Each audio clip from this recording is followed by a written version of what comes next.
मैं तो आपके चैनल के माध्यम से पूछना चाहता हूँ कि ओम प्रकाश राजभर वास्तव में कितने बाप की औलाद है?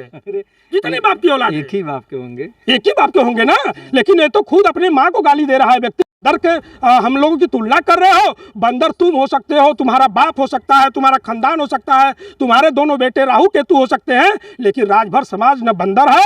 इस दिन इस्तीफा दे दें और उपचुनाव करवा लें। मैं ब्रजेश राजभर चैलेंज करता हूं कि उनकी औकात नाप दिया जाएगा और वो उनकी जमानत नहीं जब्त करवा दिए हम लोग तो एक बाप की औलाद नहीं है। रंपत हरामी के नाम से इनको आज से जाना जाएगा। अच्छा, रंपत हरामी होगा? बिल्कुल बिल्कुल। ओम प्रकाश राजभर मंगरू चाचा, अब इनको रंपत हरामी के नाम से जाना जाएगा क्योंकि ये उनके दोनों बेटे राहु केतु की बताइए कि अब्बास अंसारी कितने दिन का कार्यकर्ता था, बेदी राम कितने दिन के कार्यकर्ता थे, जगदीश नारायण कितने दिन के कार्यकर्ता थे। एबी फॉर्मुआ तो ये लोग कट्टा सटा के तो लिए नहीं थे, एबी फार्म तो अपने मर्जी से दिए, तो इसका मतलब सौदा हुआ। अगर एक दिन का भी कार्यकर्ता हो, अगर कोई बता दे तो हम राजनीति छोड़ देंगे। यूपी के राजनीति में एक ऐसा चेहरा उभरा जो ओम प्रकाश राजभर को ऐसी चुनौती दी कि ओम प्रकाश राजभर भी इस लाल से हैरान हो गए हैं। जी हाँ, हम बात कर रहे हैं वाराणसी जनपद के रहने वाले ब्रजेश राजभर, जो इन दिनों अपनी लड़ाई स्वयं नहीं समाज की लड़ाई लड़ने के लिए मैदान में हाजिर हैं। लेकिन सवाल ये उठता है कि ओम प्रकाश राजभर के तीखे बयान और जो कहते थे कि कभी बीजेपी में शामिल नहीं होगा, उन तमाम सवालों को लेकर हम सीधे बात करेंगे और ये सोचें किस तरीके से उसी पार्टी में रह के अब पार्टी के खिलाफ बगावत कर रहे हैं और लगातार इनकी धमकी भी दी जा रही है। क्या चल रहा है इस समय? इस समय राजनीति के साथ राजनीति का नंगा नाच हो रहा है। आज के डेट में घोसी उपचुनाव बीतने के बाद ओम प्रकाश राजभर मंगरू चाचा अपनी औकात में आ गए, जो है कि ये अनाम उलूल जुलूल ये सब बयान दे रहे हैं, इनके बेटे दे रहे हैं और ये जान जाइए कि ये इनकी सबसे बड़ी हार है और राजनीतिक करियर इनका क्लोज हो चुका है। अब ये किसी भी हद तक उतरने के लिए तैयार हो गए। कल का बयान इन्होंने एक समीक्षा बैठक घोसी में लिया था और इन्होंने इतना गंदा बयान दिया है कि राजनीति में वो कदम कोई नहीं उठा सकता है। ओम प्रकाश राजभर अब अपनी औकात पे आ गए हैं और ये इन्होंने कहा कि अब विरोधियों को आप घेरो, घेर के पकड़ के हमको दे दो, वो 2 पैर पे आएगा तो हम उसको 4 पैर पे भेजने का काम करेंगे। ये राजनीति की इतनी स्तर गिरा करके आप राजनीति कर रहे हो। आपने मीडिया में कहा कि मैं गुंडा माफियाओं से हमसे बड़ा कोई गुंडा नहीं है, तो आज आपने प्रदर्शित कर दिया और समाज को और प्रदेश को बता दिया कि आपसे बड़ा वास्तव में छिछोर गुंडा कोई नहीं है। अच्छा जी, त्याग पत्र देंगे? त्याग पत्र देखिए, आज माननीय अखिलेश यादव जी और समाजवादी पार्टी पर इतना उलूल जुलूल बयान दे रहे हैं। अभी तो इतना घृणित इन्होंने काम किया है। इनके लड़के ने, ओम प्रकाश राजभर के 2 लड़के हैं राहु केतु। क्या नाम है? राहु केतु। अरे अरुण अरविंद है भाई। ना ना ना ना, ये राजभर समाज के लिए राहु केतु जैसे ग्रह होता है, एक ग्रह की तरह कुंडली मार के ये लोग बैठे हैं। इन लोगों ने सोशल मीडिया पर माननीय सांसद डिम्पल यादव जी का फोटो एडिट करवा करके अपने शूटरों के द्वारा उनको इतना नीचा दिखाने की कोशिश किया गया है। हम तो धन्यवाद देते हैं, सल्यूट करते हैं उस थाना प्रभारी को कि समय रहते उस बदतमीज को जो IT सेल इनका चला रहा था उनको गिरफ्तार करने का काम किए। इसी तरह से जो भी बदतमीजी करेगा, जो भी राजनीतिक स्तर गिराएगा, उनको सजा मिलनी चाहिए। और ये राहु केतु के जो गिरा हुआ स्तर है, ये माननीय अखिलेश यादव पर, ये ओम प्रकाश राजभर या समाजवादी कार्यकर्ताओं पे जो एक उलूल जुलूल बातें कर रहे हैं। आप बताओ कि ये जब सुहेलदेव स्वाभिमान पार्टी के नेताओं की बात आती है तो ओम प्रकाश राजभर कहते हैं कि ये पियक्कड़ हैं, ये दारू पी करके 7 बजे के बाद गिर जाते हैं, इनको 4 कंधों पे उठाया जाता है। मैं तो चैलेंज फिर करता हूं कि ओम प्रकाश राजभर, अगर आप सही हो, आप राइट हो, अगर एक बाप की औलाद हो, तो आप अपने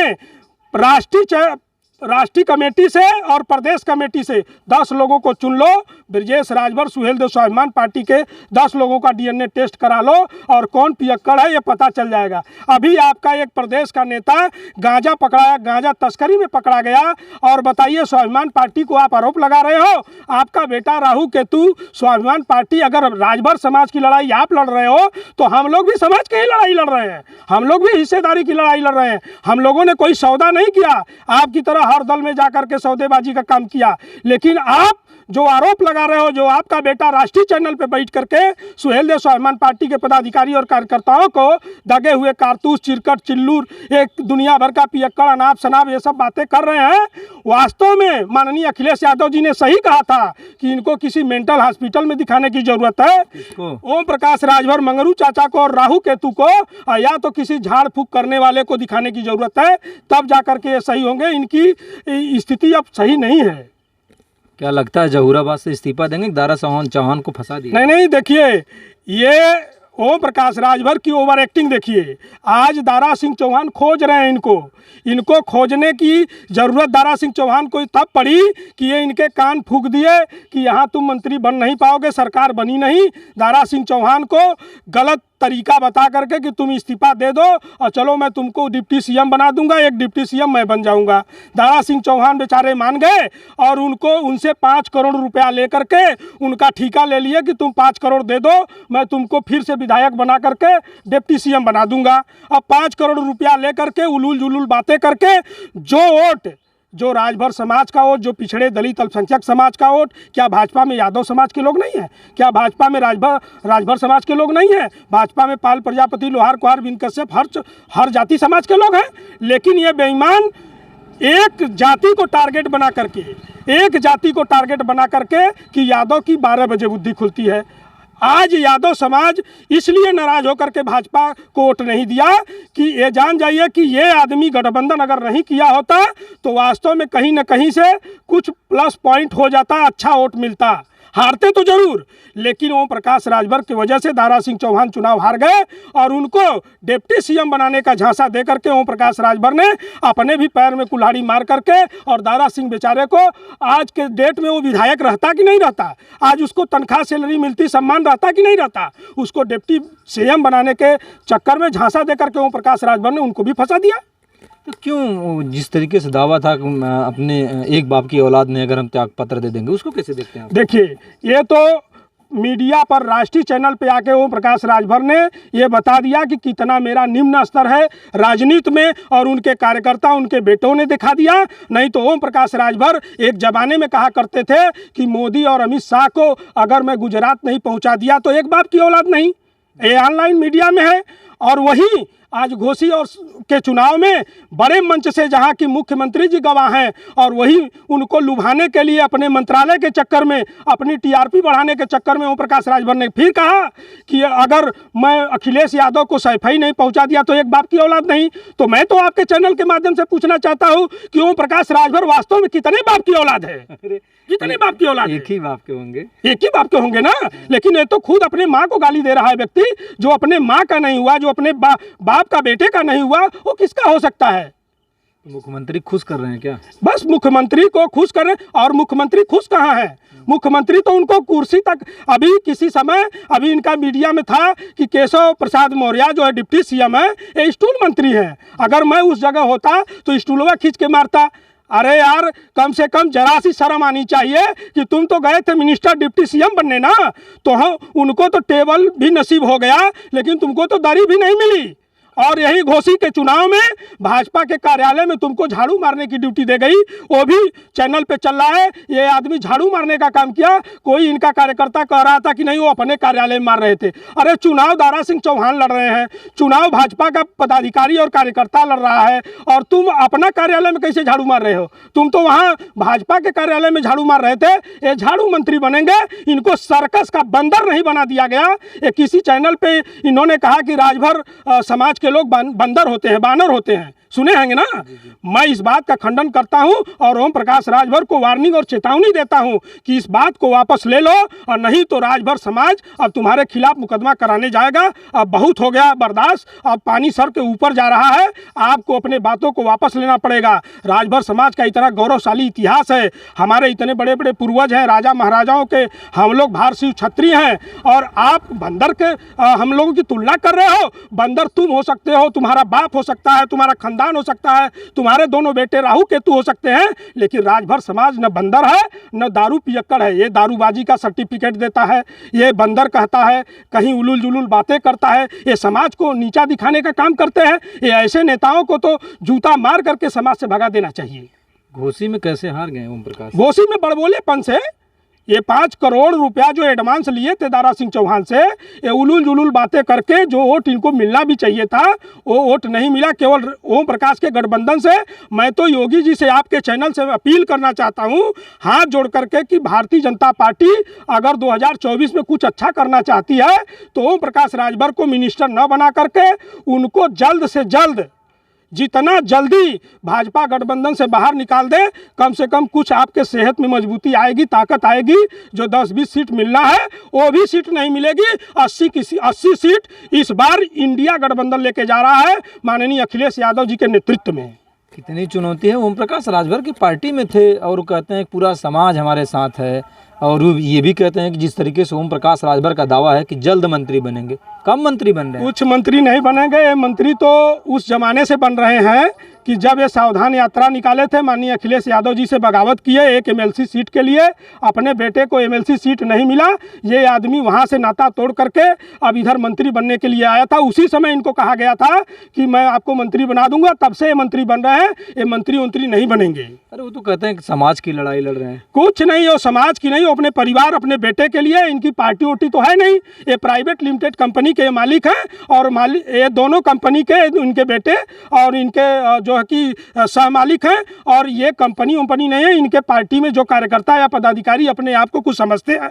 तो मैं तो उनसे हाथ जोड़ के निवेदन करता हूं कि अगर समाज की वास्तव में हिस्सेदारी और लड़ाई आप लोग लड़ना चाहते हो, सुहेल देव स्वाभिमान पार्टी आपका स्वागत करती है। सुबह का भूला शाम को अगर घर वापस आ जाए तो भाई है हमारा, आप लोगों का हम इंतजार करते हैं। वहाँ मंत्री मिनिस्टर कोई नहीं बनेगा। अभी हजारों की संख्या में ये लोग झूठ बोल करके एक कार्यकर्ता को कान भर करके बोले हैं कि मैं मंत्री बनने जा रहा हूं, तुमको राज्य मंत्री का दर्जा बनाऊंगा, आप किसी से बताना मत, मैं तुमको मंत्री बना दूंगा। ऐसे 2000 लोगों को ये घर वापसी के नाम पे ले लिए हैं, और वो बेचारे अब कूद रहे हैं, और उनको डर सता रहा है कि अब ये तो मंत्री खुद, जब इसको दरी नहीं मिल रही है, टेबल कुर्सी नहीं मिल रहा है, इसको झाड़ू मारने का ड्यूटी मिल गया, तो अब हमारा मंत्रालय कहाँ जाएगा। तो ऐसे नेताओं से मैं अपील करना चाहता हूँ कि नेताजी, उनको मंत्रालय नहीं मिलने वाला है, उनको झाड़ू मारने के लिए दे दिया गया। वो एक बयान में कहे थे कि जो भाजपा में पिछड़े जाति के नेता होते हैं वो योगी मोदी और भाजपा के लोगों का जूता साफ करते हैं। तो अब ओम प्रकाश राजभर खुद अपने दोनों बेटों के साथ ये जा करके मोदी और योगी का जूता साफ करेंगे, और उसी जूते पर थूक करके चाटने के लिए ये लोग गए हैं। किसका बाजा बजाएंगे? बीजेपी का? अरे बीजेपी का बाजा बजाते बजाते तो ये अपना बाजा बजा लिए, इनकी कहानी हो गई ख़त्म। और आप लोगों से बस यही अपील है, अब बाजा किसी का नहीं, अब बाजा तो मंगरू चच्चा का और इनके राहु केतु का बच गया है। और ये बौखलाहट में उलूल जुलूल बयान दे रहे हैं, इनके बयानों पे नहीं जाना है। और ये IT सेल के माध्यम से कुछ लोगों से धमकी दिलवा रहे हैं, लेकिन धमकी से हम लोग डरने वाले नहीं हैं। जो सही है उसको सही कहेंगे। मैं तो एक शेर के माध्यम से कहना चाहूँगा कि सांसों के रुक जाने से आदमी तो मरा हुआ होता है, लेकिन हर वो व्यक्ति मरा हुआ है जो सही को सही और गलत को गलत ना कह सके। तो ब्रिजेश राजभर, फिर से मैं कह रहा हूं, मैं सुहेल देव स्वाभिमान पार्टी का प्रदेश अध्यक्ष हूं। मैं आप लोगों से निवेदन और आह्वान करता हूं कि आप लोग अगर वास्तव में समाज की हिस्सेदारी, आरक्षण, अधिकार की लड़ाई आप चाहते हो तो आप मेरे साथ आओ, और जा करके ओम प्रकाश राजभर अगर बात करते हैं कि अगर हिस्सेदारी मिलनी है तो ओम प्रकाश राजभर से बस खाली 4 या 5 सवाल करो कि आप बताओ जातिवार जनगणना कब कराओगे, आप शराबबंदी कब कराओगे, एक शिक्षा एक नीति कब लागू कराओगे, 69,000 शिक्षकों भर्ती का घोटाला कब आप बंद करवाओगे। तो मिला जुला करके आरक्षण, अधिकार और महिलाओं को आरक्षण दिलाने की बात कब करोगे। ये तमाम समाज को, जब ये गए थे दिल्ली में गठबंधन करने तो इन्होंने कहा था 15 दिन में मैं ST आरक्षण लागू करवा दूंगा। ये बेईमान से आप लोग पूछने का काम करो, 15 दिन नहीं 2 महीना बीत गया, अब कितना दिन बीतेगा। और एक बाप की, अगर वास्तव में ये लोग कहते हैं, बार बार इनका बयान आता है कि मैं एक बाप की औलाद नहीं, ठीक है, आप चाहे कितने बाप की औलाद हो, उससे हमसे कोई लेना देना नहीं है, लेकिन ये सारी चीज़ें आप लागू करवा के कुर्सी पे बैठ जाओ। और मैं ब्रिजेश राजभर, मैं आपके चैनल से मैं वादा करता हूं कि जिस दिन ओम प्रकाश राजभर ST आरक्षण समाज को और 69,000 शिक्षक भर्ती और अधिकार, एक शिक्षा एक नीति लागू करा दिए, शराबबंदी करा दिए, उस दिन मैं डंके के चोट पर गाजा बाजा के साथ अपनी टीम के साथ उनका समर्थन करूंगा। और नहीं करवा पाए और कुर्सी पे बैठ गए निजी लाभ के चक्कर में, अपने बेटे को सांसदीय सीट के चक्कर में, तो यही ब्रिजेश राजभर, अभी तो हम लोगों ने श्रद्धांजलि दिया है मऊ में तेरही हुआ है, अभी आपका पिंडदान बाकी है। जिस दिन ओम प्रकाश राजभर मंगरू चाचा बिना बताए, बिना समाज को ये दिए, इस कंडीशन पर बिना आरक्षण अधिकार हिस्सेदारी दिलाए, बिना राजभर समाज को डॉक्टर, इंजीनियर, कलेक्टर, चपरासी बनाए, अगर कुर्सी पे बैठ गए और अपने बेटे को सांसदीय सीट दिलवा दिए, ब्रजेश राजभर इनको मणिकर्णिका घाट पर ले जा करके पिंड दान करके फिर से तेरही करने का काम करेंगे। एक आखिरी सवाल, जिस तरीके से अगर देखा जाए ओम प्रकाश राजभर जो ये कहते थे कि सफाई भेजेंगे, अखिलेश यादव को तमाम वादे करते थे, अगर जहूराबाद से इस्तीफा दे देंगे चुनाव कैसा रहेगा? इस्तीफा अगर ये दे दिए, पहले तो ये देंगे नहीं, इनकी औकात नहीं है। और वास्तव में जिस तरह से दारा सिंह चौहान, देखिए मैं फिर कह रहा हूँ, दारा सिंह चौहान वास्तव में स्वाभिमानी व्यक्ति था और वो समाजवादी गठबंधन से जीता हुआ व्यक्ति था। जब उसको लगा कि नहीं ओम प्रकाश राजभर हमको डिप्टी सीएम बनवा देगा, तो अपने स्वाभिमान के लिए, अपने स्वाभिमान को बचाने के लिए उसने अपने पद से इस्तीफा दे दिया और इस्तीफा दे करके भाजपा के सीट से चुनाव लड़ा। चुनाव भले हार गया, लेकिन वो स्वाभिमानी व्यक्ति था। अगर ओम प्रकाश राजभर वास्तव में स्वाभिमानी हैं, ईमानदार हैं और समाज हित चाहते हैं, समाज की हिस्सेदारी की लड़ाई वास्तव में लड़ना चाहते हैं, तो वास्तव में अगर ओम प्रकाश राजभर, उनको चाहिए कि समाजवादी गठबंधन से वो सीट जीते हुए हैं, उस सीट से वो इस्तीफा दे दें और जिस दिन इस्तीफा दे दें और उपचुनाव करवा लें, मैं ब्रजेश राजभर चैलेंज करता हूं कि उनकी औकात नाप दिया जाएगा और वो उनकी जमानत नहीं जब्त करवा दिए हम लोग तो एक बाप की औलाद नहीं हम लोग। एक आखिरी सवाल, आप जिस तरीके से इतनी बातें हो रही हैं, ओम प्रकाश राजभर ऐसा क्या हो गया कि बीजेपी में शामिल हो गए? बीजेपी में अपने निजी स्वार्थ और निजी लाभ के चक्कर में, अगर उनको सामाजिक लाभ चाहिए तो आप पूछिए वो वादे कहाँ चले गए। बड़े बड़े वादे करते थे कि मैं ये दिला दूंगा, ये हिस्सेदारी, वो हिस्सेदारी। भाजपा डूबती हुई नाव है, इनका ही कहना था ना कि भाजपा तो डूबती हुई नाव है। मायावती को प्रधानमंत्री मायावती को प्रधानमंत्री बना रहे थे, योगी मोदी को जहां भीख मांगने की ट्रेनिंग दी जाती थी वहां भेजने वाले थे, और मोदी योगी को गंगा में डुबो के मारने वाले थे और हिस्सेदारी की लड़ाई लड़ने वाले थे। और भाजपा तो डूबती हुई नाव पे तो कौन बैठता है? आप बता दीजिए। अब डूबती हुई नाव पे बैठ गए और डूबती हुई नाव पे बैठ गए तो उसकी मौत हो गई। तो मौत होने के बाद हम लोगों ने श्रद्धांजलि दिया है और सारी बातें उन्होंने कहा है, उसी बात के उसी आधार पे हम लोग बात कह रहे हैं। ब्रजेश जी, एक आखिरी सवाल, जिस तरीके से दिल्ली में जाके उन्होंने पार्टी ज्वाइन की, बीजेपी ज्वाइन की, और उसके बाद लगातार वो ये कहते हैं कि हमें प्रदेश के बीजेपी नेता से क्या मतलब है, हमें तो नड्डा जी, तमाम नेता, क्या योगी जी? इस पे माननीय मुख्यमंत्री योगी जी को इस पे गौर करना होगा कि ये बार बार इनका चौथा बयान है, इनका चौथा बयान है कि मालिक तो मोदी, अमित शाह और नड्डा जी हैं, तो क्या योगी जी क्या हैं? माननीय योगी जी के ऊपर अभी भारतीय जनता पार्टी के अंदर एक बात चल रही है कि प्रधानमंत्री का चेहरा होंगे।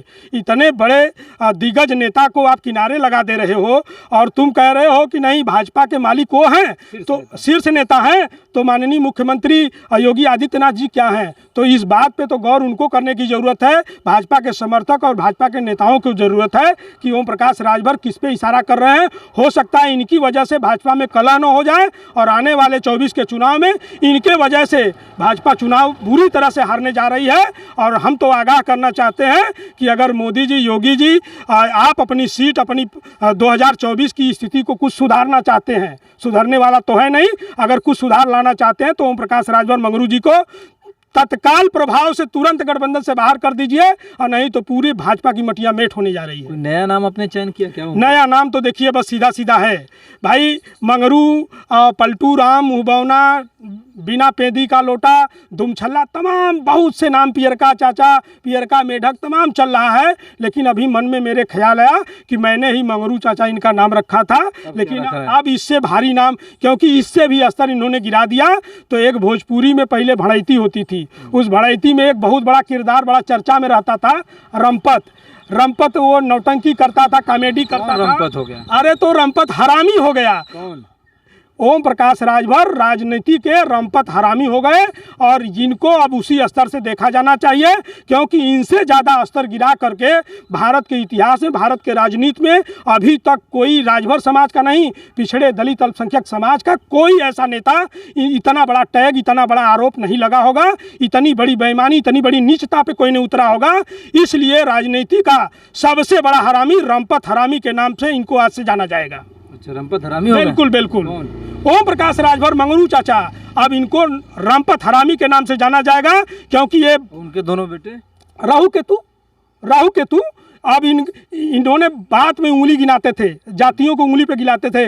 पाल प्रजापति, लोहार कुहार, बिंद कश्यप, चौहान आरा, अर्कवंशी, दुनिया अंसारी, तमाम इन लोगों को कोई हिस्सा नहीं दिया। मेरे साथ आओ, 2022 में भागीदारी संकल्प मोर्चा बनाएंगे और मोर्चे में हम आप लोगों को मंत्री और मिनिस्टर बनाएंगे। ये बेईमान आदमी भागीदारी के नाम पे सारे जातियों को, केवल राजभर को नहीं, ये सारे जातियों को ये ठगने का काम किया। और माननीय अखिलेश यादव जी को घोसी के हल्दरपुर मैदान में जुटा करके इन्होंने कहा कि हम 22 राष्ट्रीय अध्यक्षों को जुटाए हैं, आओ आपका स्वागत है। वहाँ भीड़ जुटा करके सारी जातियों का, और ये आदमी सारे राष्ट्रीय अध्यक्षों को हेलीकॉप्टर में घुमा के 5 स्टार होटल में खाना खिला करके इनसे कहा कि आप लोग टिकट की चिंता मत करो, आप लोगों को टिकट लेके क्या करोगे, आप लोगों के पास 10-5 करोड़ है। उनने कहा तो नेताजी हम तो आपके सहारे हैं, आप टिकट दे दो, हम चुनाव लड़ेंगे। बेच दिए क्या टिकट? अरे सारे टिकटों को 18 के 18 टिकट को बेच के बाप पुत चुनाव लड़ गए। सारे माफियाओं को टिकट इन्होंने बेच दिया। अखिलेश यादव लड़ाए हैं। अरे भाई आप जो जिस पार्टी से जो लड़ता है, एबी फार्म होता है ना, एबी फार्म सबसे बड़ा फार्म, जिस पार्टी का अथॉरिटी लेटर होता है, उस लेटरवा को कोई बंदूक सटा के, मुख्तार अंसारी का लड़का क्या बात कर रहे हैं? मुख्तार अंसारी का लड़का बंदूक, अब्बास अंसारी बंदूक सटा के भी फार्म लिया था क्या? ये मंगरू चाचा 10 करोड़ में डील किए थे बेदी ओम प्रकाश राजभर से।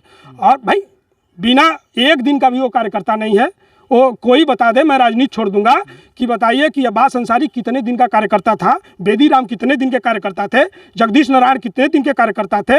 एबी फर्मवा तो ये लोग कट्टा सटा के तो लिए नहीं थे, एबी फार्म तो अपने मर्जी से दिए, तो इसका मतलब सौदा हुआ। अगर एक दिन का भी कार्यकर्ता हो, अगर कोई बता दे तो हम राजनीति छोड़ देंगे। बेदी राम जल्दी पार्टी ज्वाइन किए थे क्या?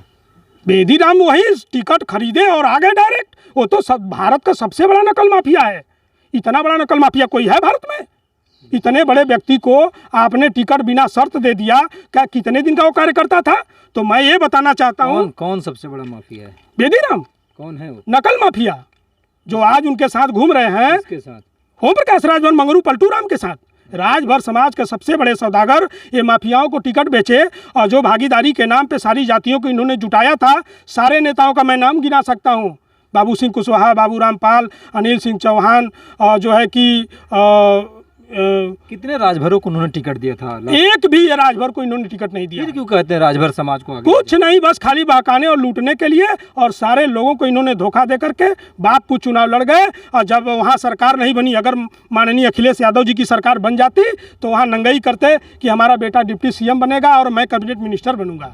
और सरकार नहीं बनी तो उनको गाली देते हुए फिर भाजपा वाली गोल में।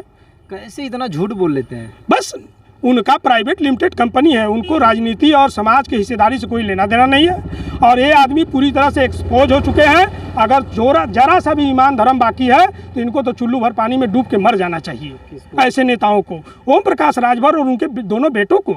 तो आपने देखा किस तरीके से जो ब्रिजेश राजभर हैं, लगातार उन्होंने कहा कि अगर समाज की लड़ाई ओम प्रकाश लड़ रहे हैं तो क्यों समाज के जो जिस तरीके से राजभर समाज के जो नेता हैं उनको तवज्जो क्यों नहीं दी जा रही? 2022 के चुनाव में जिस तरीके से चाहे जफराबाद की बात कर लें और चाहे मऊ की बात कर लें, तमाम सीटों पर क्यों जो राजभर समाज के कार्यकर्ता थे उनको टिकट क्यों नहीं दिया गया? और जिस तरीके से उत्तर प्रदेश के राजनीति में लगातार ओम प्रकाश राजभर का बड़ा बलबोड़ा बयान कह लें, जिस तरीके से बड़े बड़े दावे कर लें, उन दावे में कोई सच्चाई नहीं दिखती है। क्योंकि घोसी का उपचुनाव जिस तरीके से जो आया, उसके बाद से नतीजा ये साफ हो गया कि आने वाले समय में ओम प्रकाश राजभर की चुनौती और बढ़ने वाली है।